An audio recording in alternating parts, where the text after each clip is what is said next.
整个放到底下。这个放到起了去。nó nghĩ nè chi ba xưa giờ hảo nè bữa về trong có đây á đó hai tiền hai xưa đó xu đó nè đâu xưa đó món cây ba thì đó nè một về trong có đây á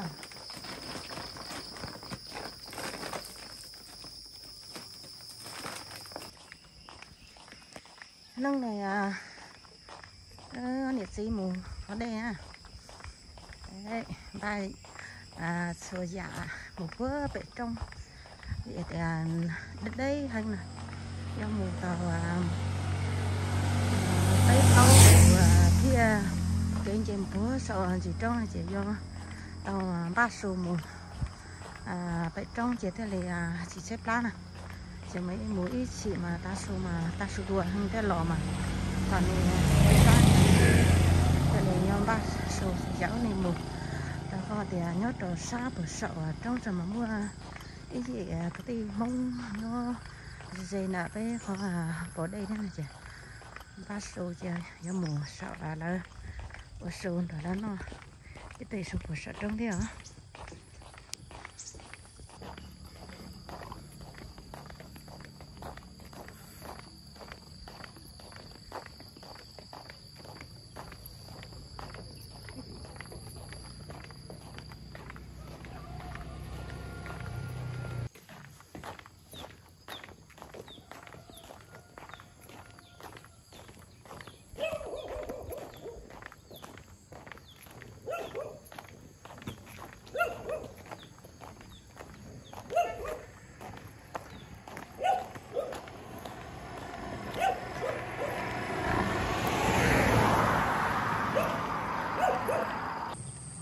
là chồng đem lẩu này chở rong rồi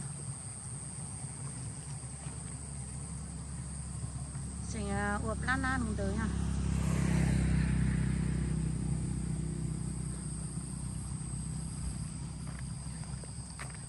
đấy ta sẽ nếu mình vào do là phải trong đó do tổng chạy to đó chấm lên thì cứ 6 tầng nó tả rồi ha cho nên chấm lên liên tàu sau đó nó tả đã sát lệnh thì chấm lên lẩu thôi chứ ột lan na đúng được sự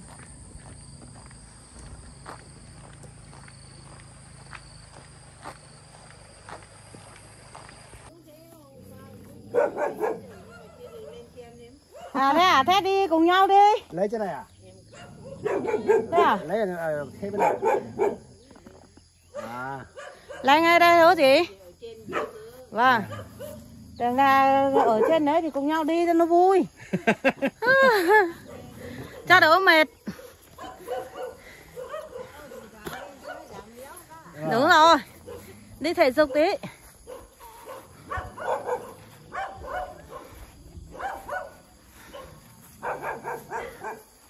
cái chỗ này rậm rạp hơn nữa nhỉ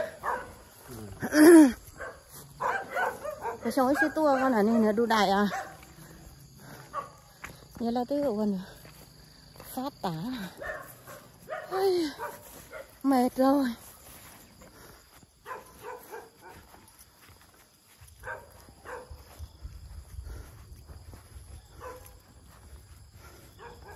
tao cho cái cúc này cho cái chùa cho chế to ní chỉ tao cho cái ta cái đấy rồi chỉ tao cho ta được một đấy rồi chỉ tao thế này phải pha cho cái chế pha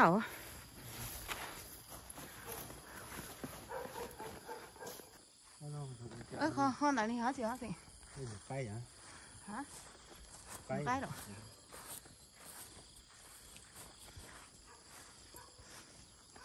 ôi ôi em chạy lúc trong này mùa nào giờ trong này mùa ó bay lúc trong theo giờ bay lúc trong theo chật sò phải họp ở đây ôi ôi tao đây là hầu thì ra nó sẽ khơi hay ngờ nó chơi nên tôi lòn hạt vậy đây cho là to hành nè để họ bảo đây mà đây lo thế chị đây sờ đây này là kho tả chị nhìn đi như một kho lì đã tàng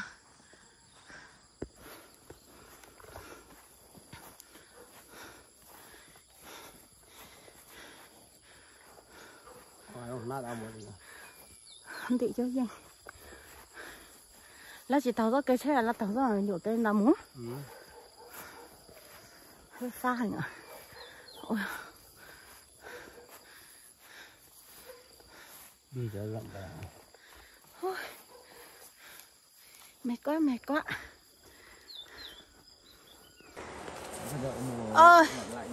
Mệt không thể tưởng được. Có cái áo hay nhở? Vâng, phải đi rừng. Áo này thì đi nó mát đúng không? Vâng. Này thì cân gấu. Cái là cháu chở gỗ tôi không nhớ này chỉ mới cuộn ngòi lên. Chắc sắp tới lại lên đấy. Bạn à? Tôi đang định đấy.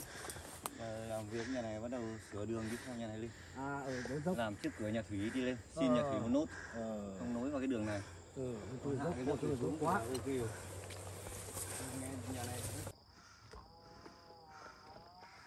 Mà mua sợ tối thế. Đây là khó to khó không gọi là mua. Hả? Khó một to à? Cái đấy rồi. Mà mình trồng tí khó lên lại.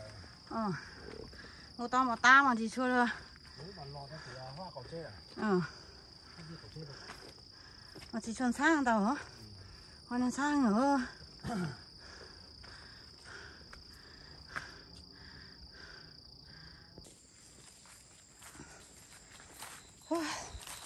Sao này mong cái hà là bố đã hà mà thế mà đoán về to luôn.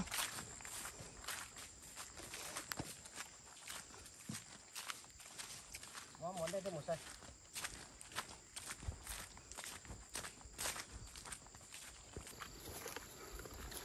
Muốn đây tới mùa ý giả lý sư. Không mà tâm lý. Cái hà mà chỉ số làm món đâu. Tâm lý là đi nhanh.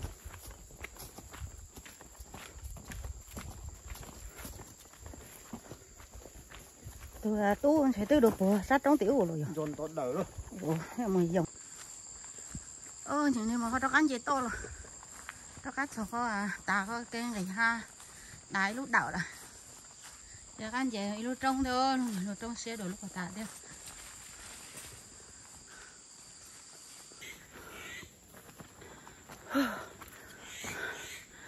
con trai lạc ta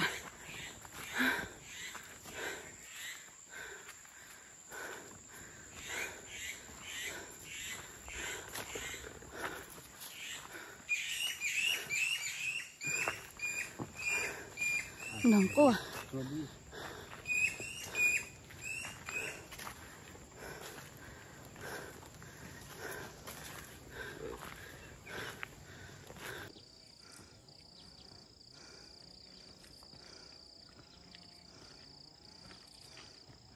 ở là xịt đây nè cầu xua này bây giờ là chỉ tới đây nếu muốn tàu tàu mà gì cho lu chứ rồi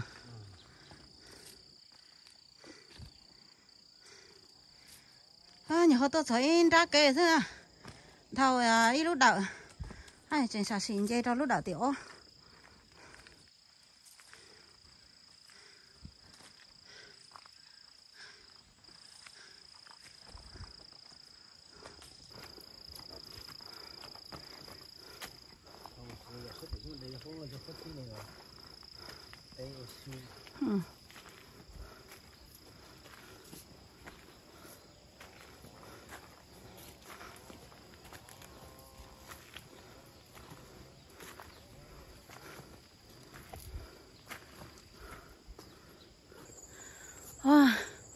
trên đó lúc đậu tí ô luôn trên đó lúc trông tí ô rồi nhìn chị y lúc trông theo nghĩ khó to theo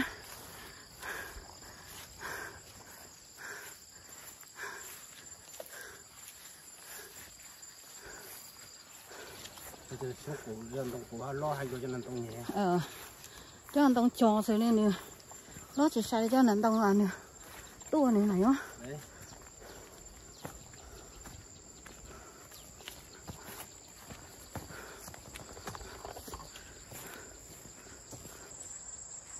Là nó muốn chơi lúc trong tỉnh bay rồi nhưng mà là bữa sợ cho phua và sợ mà thế sao phải học ở đây nữa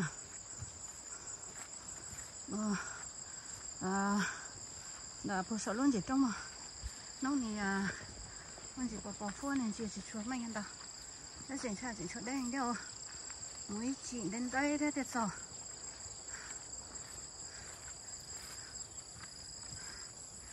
cây này là cho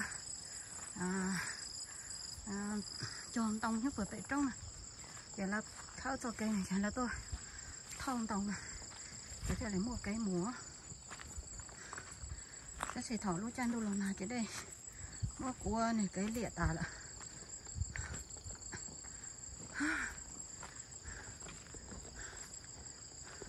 tranh con búa là ôi giời bác sầu đó đóng con tàu quá chị đi đó.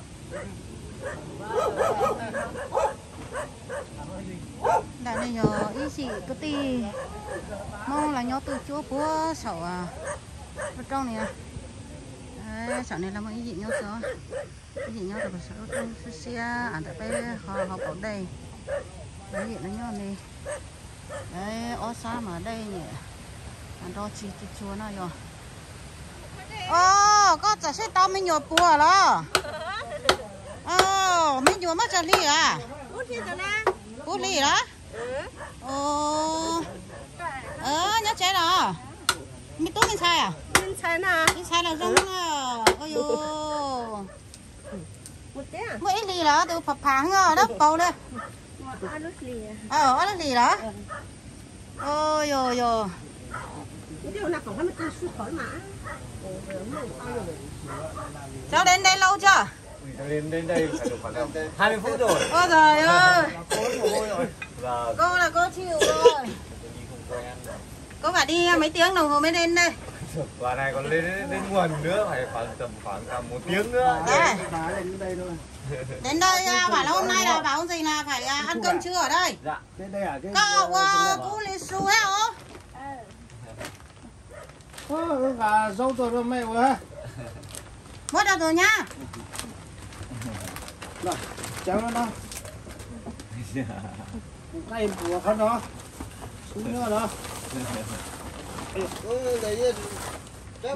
Nó là tôi đâu có học chơi à. Phu thế hả? Mẹ ơi mẹ cẩn thận con dao để con dao nằm xuống. Con tí để giúp. Con dao đằng sau hả? Đấy. Cô ngồi đây, đây cô ngồi bên đây. Đây tao cũng ngồi đi. Rồi mà lâu nó còn chửi tôi là.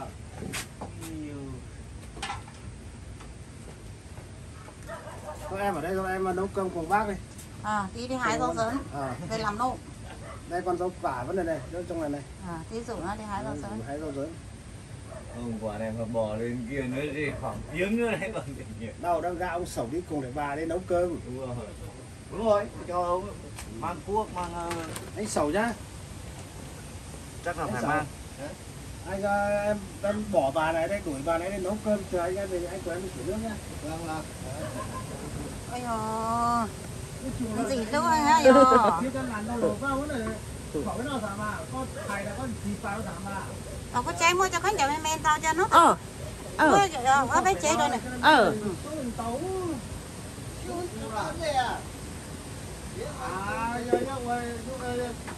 Trong phải từ công ty là nhô từ chua nè. Chạy xả xí cho sức cuốn. Sức cuốn này sẽ nó mình sẽ lầu này. Sẽ buồn ra lại.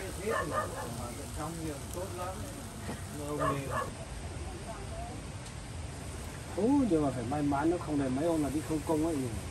Cái đấy may mắn rồi, bây giờ mà nó tìm nhiều lắm. Cái cây hành sâm được cứ bảo là cây là cây thuốc, mình bảo cái thuốc gì nữa mà cái này giống cây hành mà đẹp lắm. Còn là mình xem hóa ra là hành sâm. Con chó giống của bà xem có phải không? Bà ấy xem cho nó độc. Bọn huynh với anh cháu đi Trung Quốc cùng Anh với là biết hồi đây mà đang ngồi đây chứ mà kiểu à. thì mỗi lần cho Sương nó đi ra quán thì nó biết chuyện gì. nó nghỉ bé tua của chị bé là cái tí nè Tại mà tụi cho đâu à đi như xá. cái của tua về uống. Ông à Nam đi không biết nói tiếng. của su này Chỉ lấy mẹ hai cái xì dầu về. Mỗi lần con phá uống ui nước bóng. cái này mới giống muốn được tao còn cú nhia rồi tao mà nó không nó thêm Không tao biết chứ đâu. Còn nước chiếc Có cái là Trung Quốc có chín Nhá mà. ở nhà nghỉ lắm. Không thiếu cái gì luôn, thiếu một chút tiền. nha Cũng là cái có nó bay ngồi nhà mình xài Lên bên xuống này. phải số là sim của phụ nữ thì nó vẫn giống nhau. Chẳng qua một lọ to hơn một lọ. có chế mua cho tụi mình cho Nó chế bên một lót thứ sản. mua lót thủ sức có tụi lót thì cho Vừa thứ lót ra này. có tụi lót thì là đó Cái này rồi rồi tôi chẹo. thế con lao xa tao tao cho tao còn người cu thì đã đá có tao còn đã đá thì mà nó đi đi mình chỉ mà có món này chúa tụi này cả con nhà cu à Anh nhìn thâm mà anh nhìn cái hình này có phải là hình dầu người đâu? Cái này là của con gái. Ông bảo ôi dẻo mà thế sao? Cái gì à? Những cái tại chúng rồi.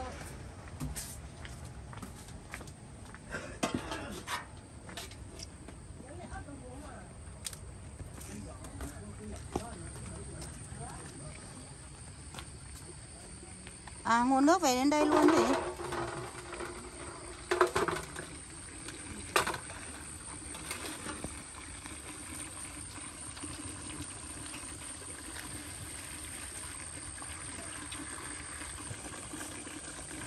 có cái con dao hay là cái sáp dưới kia cũng được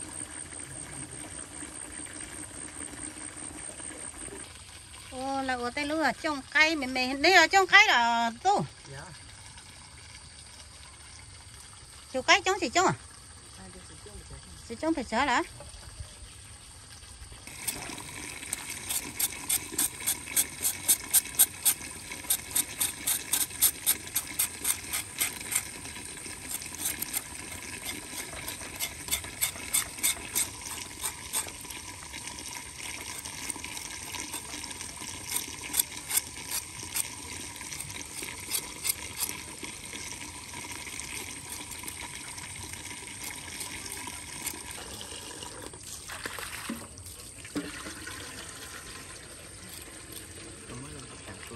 Nó chẳng. Ô. Nó cứ cú lý. Làm sao? Cầu rửa nó sợ không cú lý. Có để con mấy giờ trong nó chỉ là đâu.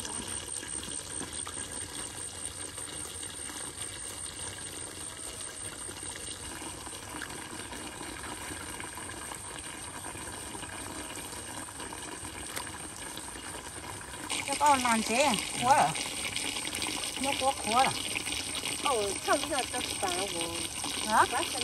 Có là cái muốn mượn. Chân có câu này. cho nó mới chân chuột câu à có cái chân chuột câu mà căng không mà Nhớ.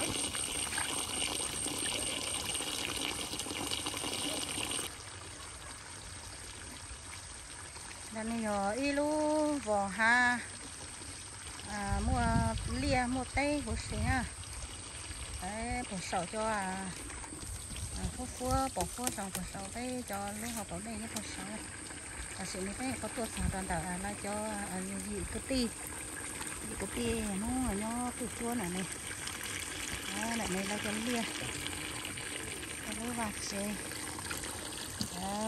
mùa khó đây nhưng mà nó này sẽ nhớ tua này giờ có số này nó thì đã có thể tua rồi ít nóng để mà trò chế mà này lý mà xây ta mà một tàu thế này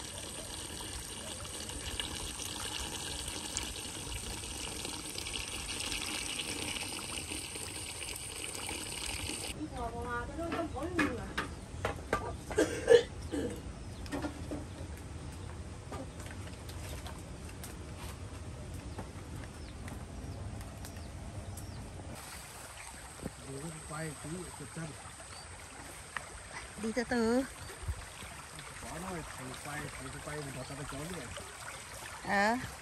Trong nhà đi thâu thế hả? Ta sẽ phi ấy. Nằm ti. À bàn máy, bàn béo. Đây đây này nó có lọ. Đã đi tới một lần tàu thế mà. Thế cái mùa này rồi. Này mùa này nếu mùa sai này lò nó xuống. Thế là số tàu này.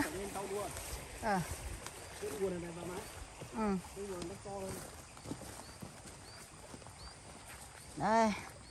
Nó nhớ bữa bể lúa trong lúa hà. Nhưng mà mua rau bùa là rau muôn tàu này. Rau xua đây. Muôn tàu không? Ta sẽ đi tới chỉ một đầy rau xua lẩu xua.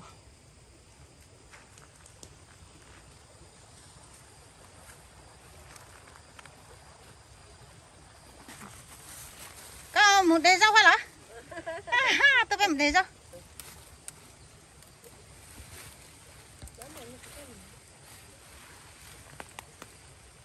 Đó nó. Tất cả muôn tàu hả? Cô này mấy bé này mà rong bùa muôn tàu mà yo. Mấy cho tụi bùa à? Có tủ sữa hả? Nó có cái một tàu cái mua. Cho tao tụi làm bùa là yo.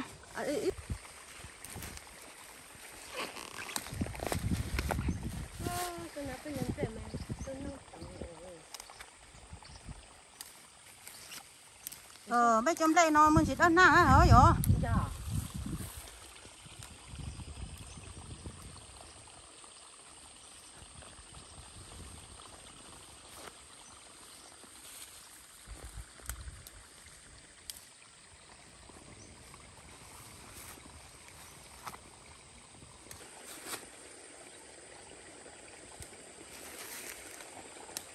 Màu hồ cho nó.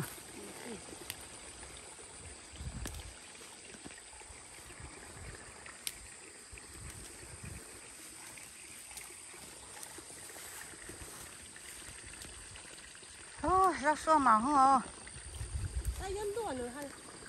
Cho lúa lên này ha màu hay người đó. Mấy cho liền đi ít xuống tàu tao hắn tao xính nè.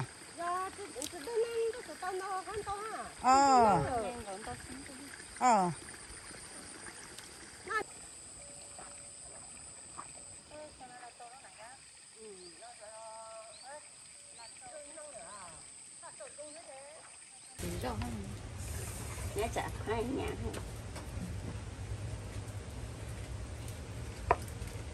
Cái nhỉ nó kỹ là nhỉ nó quân nổ mà. Quân nổ nó tao rồi. Quân nổ nó tới tàu hả?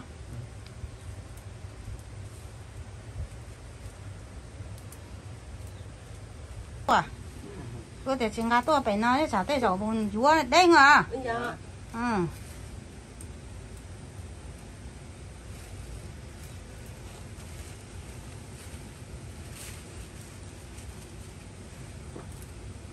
Nhiều lắm.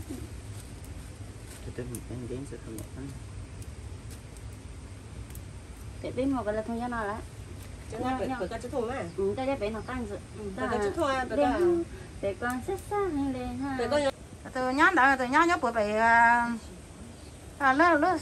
lúc xá chứ. Xá tả chó. Tả chó, tả sự chó. Bây giờ tả sự chó hay là tả sự chó rồi. Mẹ có tiền có lúc đây hoàng cáo nào. Số cho nên là dọn tại đi nhỏ ở từ nè lo tới thì lo là nhà đi tu nè nè tụi nhà lo tụi này tụi nhà o rồi tụi nhà o tụi này tụi tu o rồi Nhau pin hơn chả nữa. mới tụi nhà pay ha Dạ. tụi Pin tụi nhau là. có pay tụi mình tu ít tụi mình xài rồi dạ. Mới tụi nhá phải lùng tiếng rồi không? suy tụi đi á Dạ. thì mình xài là mình tu à Đi tỏa nữa, chúng mà tôi lắm nhiều mà oan lên tôi rồi. có tụi mình xài tụi mình nhớ suy luôn hả có chạy xong đấy nhở To ít xung to mà. đấy xong đâu đó tụi mi tu rồi ai yo nó này tôi nhiệt tay đây à có thằng luôn chứ tao他知道走， chị tao cho thằng luôn mấy xong tao 他 chứ 知道包包包。 cái nào đi cái nào tôi chứ tôi à hả Nó tìm tìm cho cái đẹp. Đẹp. Sao nào có cái cầu.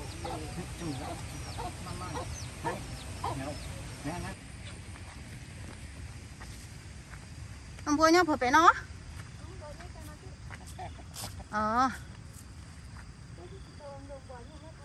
ta sinh nhóc con lông cùng buồn đi ha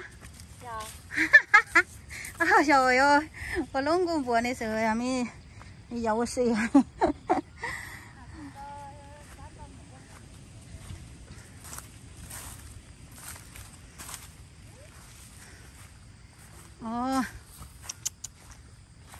tôi nhổm bố mê mê xưa nhiều khó dúa lò đó nó bún nào à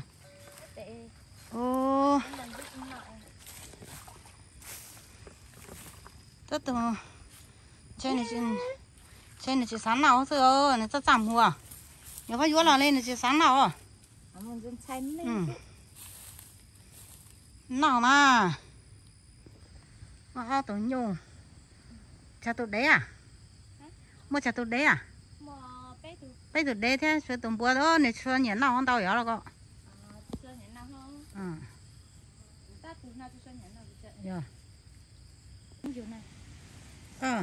con nhện lấy mua tao không tao Nhẹ bố mà cho tụm bò. có trâu tụi bữa hết lo liền Lo cho tụi nó ha, đâu mang cho tụi nó. Cái này thì tụi lo nó ha luôn. Ta nhẹ bố cắn này bé tụi này, tới tụi tao mình vô cắn cuối, chứ mà cắn nào. muốn đó nhau bữa sầu này đó. Muốn đó nhá, chẳng cho tao mà cái cắn cái nào mà muốn ăn cái hả?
Hai nhiều hay ít không? 25.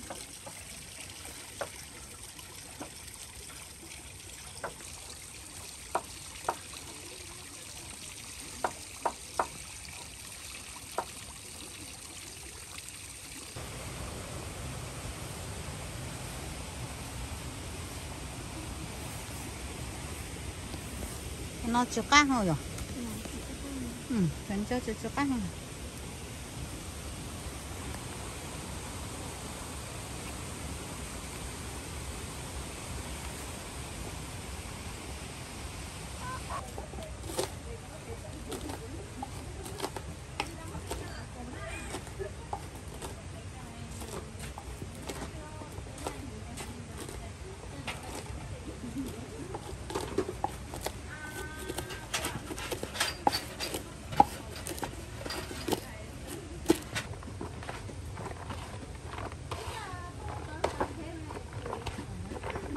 Bóp xong một tí nó ra nước thôi à, bỏ cái nước đi.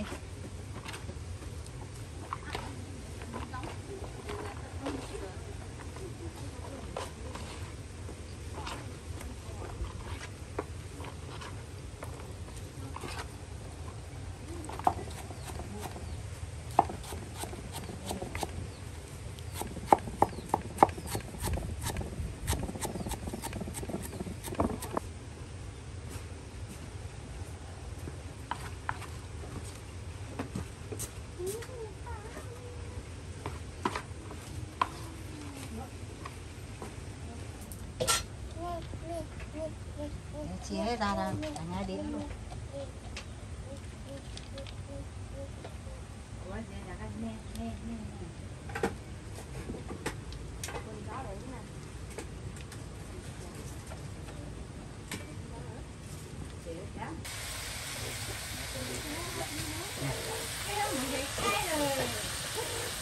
Đi lặn đây cô có phá được mình đây có phá được mình lặn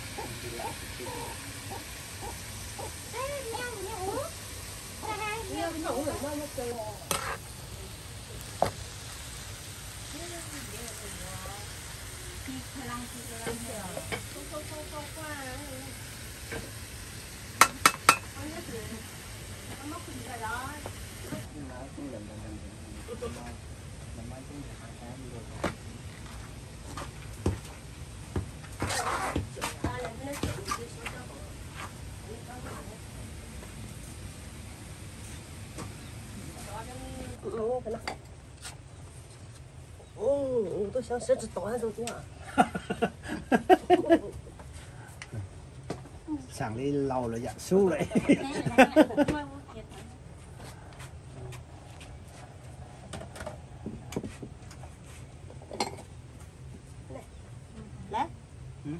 Cái bát.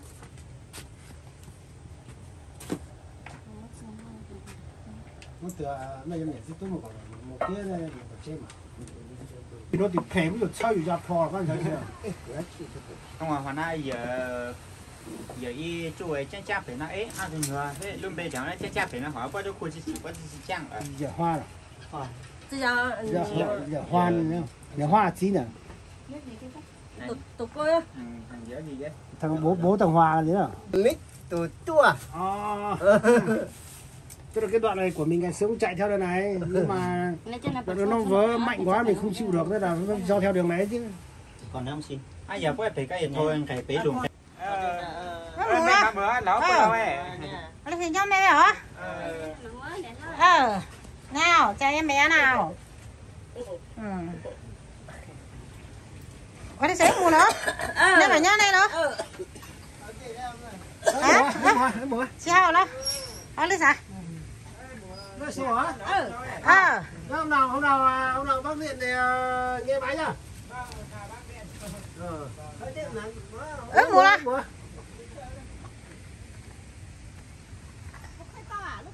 Khách tôm à? Nhóm mèo hả?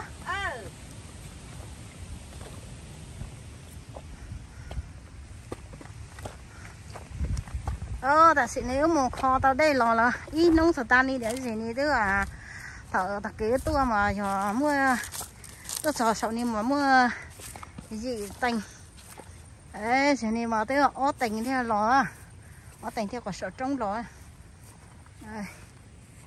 đấy một kho một vẻ kho từ phố đến đâu phải sợ rú đậu phải sợ ở đây đây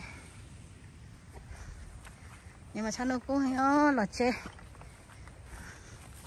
nè nó gì nấu túa nó có hả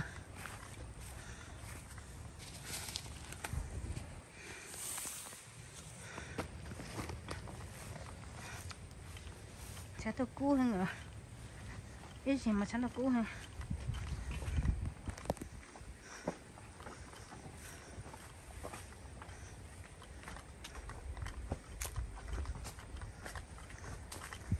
đấy là niềm búa đạn trà và đạn đạp tia sang cái tua búa sọt trong rồi đấy nhưng mà thì là sợi in đạp trong rồi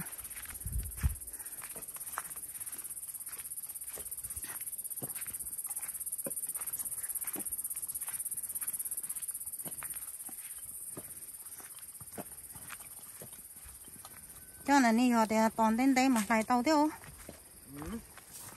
cho xuống này nè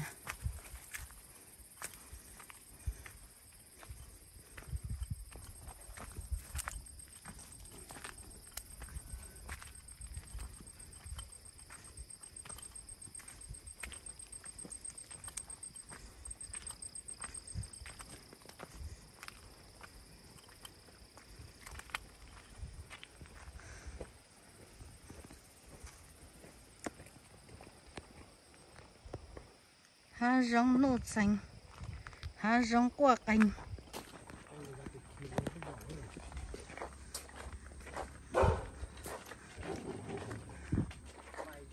Chè tao uống mày suối này.